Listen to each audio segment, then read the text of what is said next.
Id-9 ta' Mejju hija l-ġurnata li fiha l-Knisja tfakkar lil San George Preka. Propju fl-istess jum il-President ta' Malta Mary Louise Colejro Preka u l-Arċisqof Charles Scicluna kixfu bust tal-Qaddis fil-Palazz ta' San Anton. Il-bust kien tlesta taħt presidenza preċedenti u baqa' miżmum fis-sagristija tal-Kappella tal-Madonna tal-Pilar. Il-President ħasset li l-bust tal-ewwel Qaddis Malti kellu jinħareġ mis-sagristija u jitgawda mill-pubbliku u t-turisti. Fost dawk preżenti kien hemm qarib ta' San George Preka, is-Sur Edgar Preka, ir-raġel tal-President ta' Malta.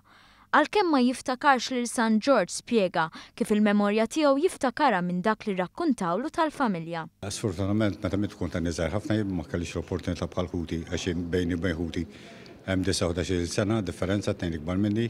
Daw kellhom ix-xort intaqa' miegħu jiena le. Il-papa nisimgħu wkoll jirrakkonta fuq kien intaqa' miegħu ħafna. Anke dabel kemm fl-assi meta għadu żgħir u l-nanna tiegħi kienet ħadditu għandu talab għalih insomma kellha jrid mar kollu sew. Il-President Colejro Preka wkoll qalet li missiera kien isemmi lil Qaddis ta' Sikwit u llum tirrealizza li dak li kien jippridka dak iż-żmien għadu relevanti. Għal din l-okkażjoni s-Soċjetà Mużeum tat żewġ relikwi tal-Qaddis, waħda għall-Presidenza u oħra lill-President wara li juriet ix-xewqa tagħha. Ir-relikwi li nataw huma parti mit-tebut tiegħu u parti mix-xalla ta' San George Preka.